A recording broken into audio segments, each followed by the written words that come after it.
Liverpool is preparing a record-breaking offer for Julián Álvarez. Yes, you heard that right. Could Atlético really lose their star forward? Meanwhile, Real Madrid have set their sights on Arsenal defender Riccardo Calafiori. And this isn't just a rumour, there are already concrete plans. But that's not all. Hansi Flick appears to be planning a major squad overhaul. 3 players have already been named as certain departures. And, of course, Bayern Munich isn't sitting idle either. They're preparing a move for Nico Williams. All this and more in today's episode. As always, your support means the world to us. Let's hit 300 thumbs up to keep bringing you top-tier content. And now, on to the hottest transfer rumours. Liverpool considering a move to bring Julián Álvarez back to the Prem. Yeah, you heard that right. The same guy who's absolutely tearing it up in Madrid right now. What are they smoking over at Anfield? Apparently, the Reds have suddenly become obsessed with the idea of bringing the Argentinian back. And get this, the funniest part? It's his success at Atlético that's triggered this. The guy's scoring, assisting, carrying the team. And Liverpool are like, yeah, that's exactly what we need. Make it make sense. Word is, Los Colchoneros won't put up much of a fight, but they won't let him go cheap either. We're talking 120 million euros. Remember when they splashed that much on João Felix? Looks like they're trying to make their money back. But wait, Alvarez's market value is around 80 million euros. So where's that extra 40 million euros coming from? Just because they feel like it. And Liverpool, true to form, are trying to be clever. The latest rumour, 80 million euros plus Darwin Núñez. Now that's an interesting offer. But here's the real question. Do Atlético even need Núñez? Yeah, the guy fights like a lion, runs his heart out, but half his shots end up anywhere but the net. Pure chaos. Risky asset if you ask me. Though, who knows? Maybe Spain is exactly what he needs. Maybe Liverpool just isn't his team, or maybe they overpaid when they snatched him from Benfica for a ridiculous fee. Personally, I don't think Alvarez is a magic bullet for Liverpool. Yeah, he played in the Prem, yeah, he was decent, but is he really going to transform their attack? I'm not so sure. Now Isak, that's a different story. He's also being linked with Liverpool, big, powerful, already proven in the Prem. But Newcastle want an insane 160 million euros for him. His market value is 75 million euros. Seriously, what's going on with these price tags? Maybe Liverpool should offer Núñez plus cash for Isak instead. Could work. Newcastle would need a replacement anyway. And if Isak doesn't perform at Liverpool either, well, at least Newcastle could still sell Núñez later. Genius, right? Anyway, here's the million-dollar question. If you were Liverpool's manager, who would you go for? Alvarez or Isak? And why? Drop your thoughts in the comments. Let's discuss, debate, and argue it out. While you're typing away, we're moving on to the next hot topic, so don't go anywhere. Alright guys, who saw this coming? Marco Asensio lighting up the Premier League, and not just at any club, but Aston Villa. How many times have we seen talented players come to England and just vanish? But not this guy. 7 goals in 8 games, including a clutch one in Europe's top competition. Unreal. And here's the kicker. PSG are reportedly ready to let him go for just 15 to 20 million pounds. In today's market, that's pocket change. Fullbacks are going for 50 million pounds, and you can get an elite attacker for the price of a decent sandwich in Manchester. Crazy, right? But there's a catch. Or actually a couple. First, Asensio is on big wages, and Villa's already pushing it, with 96% of their revenue going to salaries. FFP is watching people. Second, the guy's got ambitions. He's used to Champions League nights. Sure, Villa are in the Champions League quarter-finals and fighting for a top 5 finish, but if they miss out on the UCL next season, is Marco really sticking around? Rumour has it, talks are already well underway. Villa want to lock in the deal early before other clubs swoop in. And honestly, it makes sense.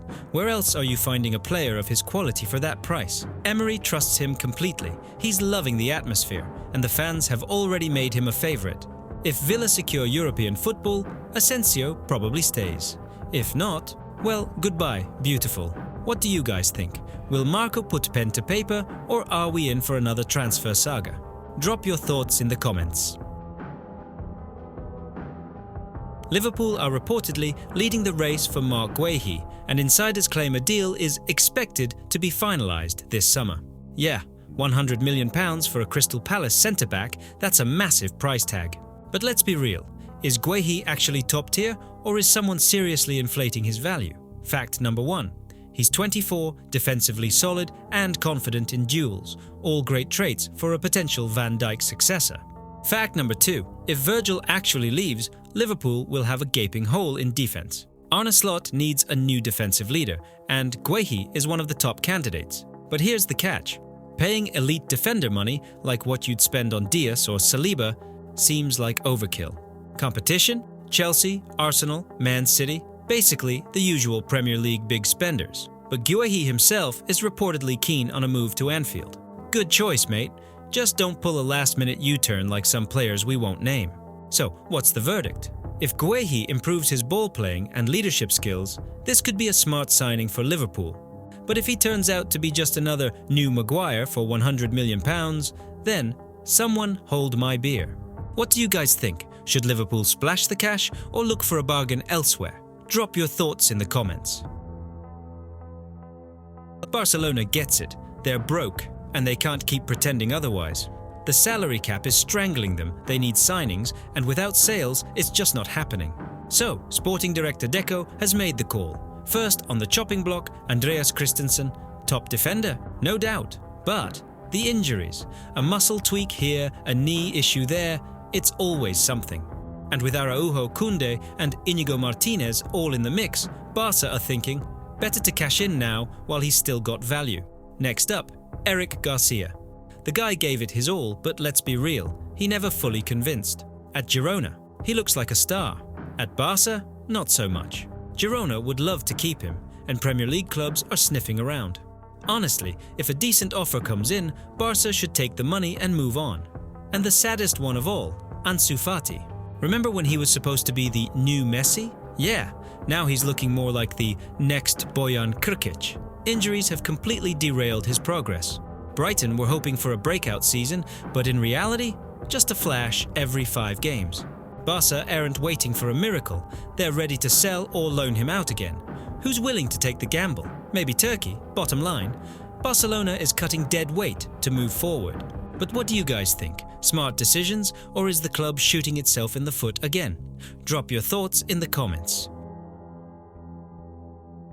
Looks like Bayern are seriously eyeing Nico Williams, at least that's according to Christian Falk. And it begs the question, why didn't they snap up Nico last summer? Well, if you take Williams at his word, he's just very attached to Atlético and didn't want to leave. Sounds nice, but let's be honest, if Barca never finalized his transfer, there was a catch. Either they were short on cash or they couldn't agree on wages. Either way, the Catalans missed out. But now, Bayern might just pull off the deal. Williams has a release clause in his contract, around €70 million. Transfermarkt values him at exactly the same amount. So, no crazy overpricing, just a pretty sensible fee, whereas a club like Chelsea would probably slap down €120 million just for kicks.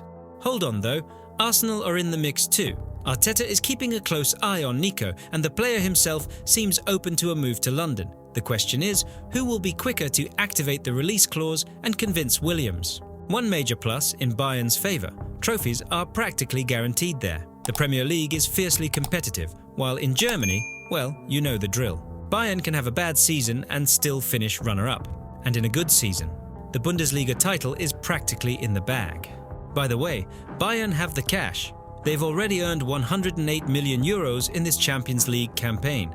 Arsenal's numbers are solid too, €102 million, but Bayern are undergoing a rebuild and there's definitely a spot for Williams. Gnabry, Sané, Coman, someone from that trio is likely to say Auf Wiedersehen and wave goodbye this summer. So Nico, make up your mind, mate. Munich, London, or will you stay at your beloved Athletic out of loyalty?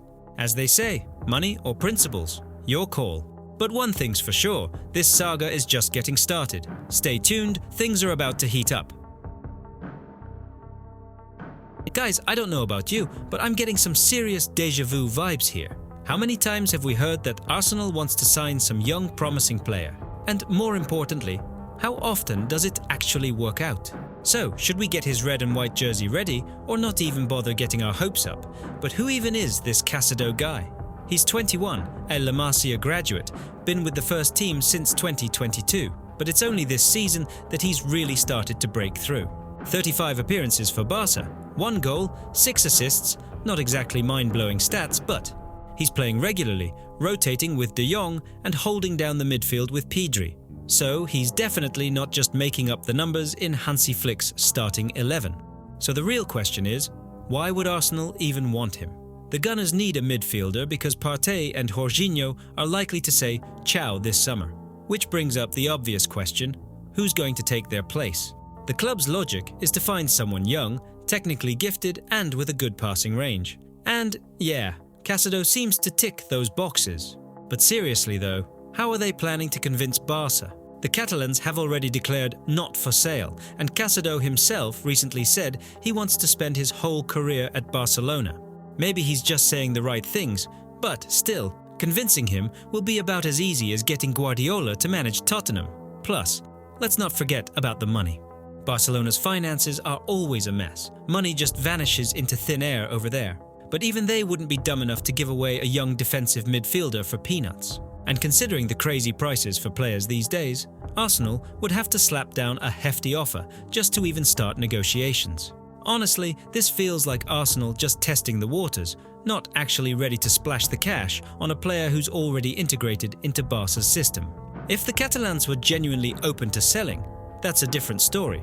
But right now, I'm just not buying this transfer at all. Alright guys, what do you think? Do you buy this move, or is it just another transfer fairy tale? Rummenigge officially confirms Bayern's interest in Florian Wirtz.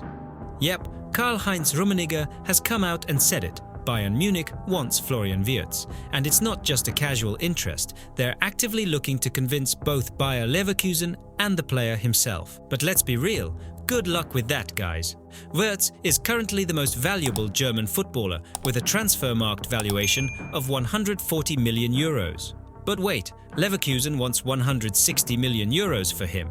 That wouldn't just be Bayern's record signing, it would be the second most expensive transfer in football history, behind only Neymar's 222 million euro move to PSG. So here's the big question, is Bayern actually willing to pay that kind of money? I mean, when have they ever spent that much? Their record signing is still Lucas Hernandez for 80 million euros. So yeah, I'm skeptical. However, we all know how Bayern operates. They love snatching the best players from their Bundesliga rivals. Götze, Hummels, Lewandowski, we've seen it all before. So if Wirtz wants to stay in Germany, realistically, Bayern is his only option. But there's one problem. Manchester City are also in the race. And when Pep Guardiola sets his sights on a player, well, let's just say, it usually happens. From Leverkusen's perspective, it makes total sense. Why strengthen their biggest domestic rival? If they're going to sell, they'd rather send Wirtz to England, where the money flows like water. That said, German players don't leave the Bundesliga too often, and if Wirtz opts for the safe option, well, we all know how this goes. So where will he end up? The battle for Wirtz this summer is going to be brutal. My guess? The Premier League clubs will offer more money, while Bayern will try to sell him on their German project. But honestly, I just can't see Bayern suddenly pulling 160 million euros out of thin air. What do you guys think? Bayern, Man City, or staying at Bayer? Where's Wirtz going next season? Drop your thoughts in the comments. Guys, seriously, PSG is a complete rollercoaster of insane decisions. One day you're a starter, the next you're on the bench, and after that, who even knows? And here we go again. Donnarumma's contract is running out, and PSG isn't exactly rushing to extend it. Meanwhile, his agent, Enzo Raiola, keeps insisting PSG is the priority. Yeah, right, but the media seems pretty sure Donna himself isn't exactly thrilled about staying. And no wonder. Luis Enrique's endless tinkering with goalkeepers has completely destroyed the idea of a number one. One game it's Donnarumma, the next, Safonov. Fair play to Matvey, he got his chance and he's taking it. But we're talking about Gianluigi here, a guy who's used to being the undisputed first choice. He's not going to be happy warming the bench or being part of some rotation system. And frankly, why should he be? Let's be real, Donnarumma has looked solid in recent matches, reliable. I think Luis Enrique knows it too. The only question is, will they commit to him? If they renew his contract, Safonov will be back to fighting for every single minute on the pitch. But if they don't, things could get really bleak for Matvey. Because if PSG signs a top-level keeper, his chance to shine will vanish faster than Neymar's paycheck at a casino. So, weird as it sounds, Donnarumma staying is actually good for Safonov. He's getting a shot, even if it's not a long-term thing. But hey, that's football. One day you're solid, the next you're in a crisis. So, in the end, the final decision won't be up to the agent or the media, but to one person, Luis Enrique. And right now, I definitely wouldn't want to be in his shoes. Real Madrid has set their sights on Arsenal defender Riccardo Calafiori. Yes, the same guy who was tearing it up at Bologna and cost the Gunners 45 million euros just last summer. And the big question is, why does Real Madrid even need Calafiori? Well, for starters, their defense is in shambles right now. Militao and Alaba are both out with serious injuries, and Mendy, to put it mildly, isn't exactly world-class. Florentino Perez isn't stupid. He knows they need reinforcements, and Calafiori is a versatile option. He can play as a left-back or a centre-back. 2 positions covered by 1 player. Not bad. But here's the thing. Does Real Madrid really need to rush into this deal? Sure, he's made 26 appearances and even scored 5 goals. Solid numbers for a defender. But he's not a guaranteed starter under Arteta. Plus, there are injury concerns. So, he's not exactly a finished superstar. More like a long-term project. And remind me, when was the last time Real Madrid dropped 80 million euros on a project? And here's the funniest part. Arsenal bought him for 45 million euros, and now they supposedly want at least 80 million euros. Come on, that's nearly double the price for a defender who isn't even a nailed-on starter in the Premier League. Looks like Arteta thinks Madrid has a bottomless pit of cash. And, to be fair, maybe he's right. So, if Real Madrid is actually willing to cough up 80 million euros, then sure, let them have him. But honestly, I think they're just testing the waters. And Arsenal will hold on to Calafiori with an iron grip because they believe he's about to reach his full potential. Madrid, of course, loves spending big on high-profile signings. But Calafiori isn't Mbappe. And when you're throwing around 80 million euros, you better make sure you're getting the right guy. What do you guys think? Does Real Madrid actually need this transfer, or should they spend that money on someone more exciting? Let me know in the comments.